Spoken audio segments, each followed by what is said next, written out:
Le théâtre est à la fois un art personnel où chacun se livre complètement avec ce qu'il est et un art communautaire, c'est-à-dire que ce qui fait la force du théâtre et la beauté du théâtre, c'est le jeu entre les acteurs. Et je pense que tout ce que l'on engage dans l'association Domino est également dans ce même fil, c'est-à-dire permettre à chacun d'être complètement qui il est et toujours dans une relation avec un autre ou des autres.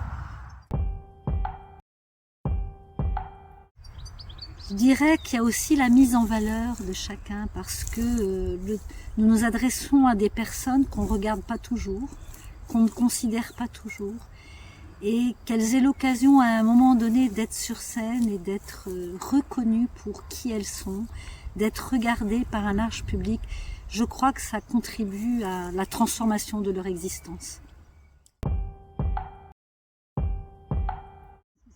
Je dirais que c'est la joie des acteurs, hein, la joie qu'ils ont à être sur scène, à prendre des risques, à partager leur vie avec d'autres. Je dis souvent que j'ai la troupe la plus merveilleuse qui soit parce qu'ils sont tellement heureux d'être là que c'est extrêmement rare qu'ils soient absents. Ils saisissent vraiment chaque répétition comme une occasion rêvée pour eux, donc je dirais que c'est que du bonheur. La particularité du dernier spectacle, c'est d'être une création complète à partir du regard des personnes, à partir de leur vécu.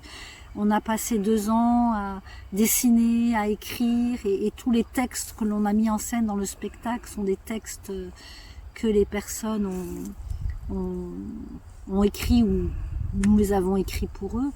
Et je pense que c'est vraiment la particularité de ce spectacle. Qui s'appelle ? Dessine-moi une maison. C'était vraiment permettre aux acteurs de rêver leur maison.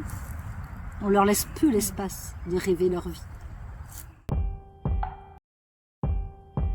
J'aimerais tellement qu'il y ait beaucoup d'autres troupes comme ça et que toutes les personnes qui ont envie de faire du théâtre puissent le faire.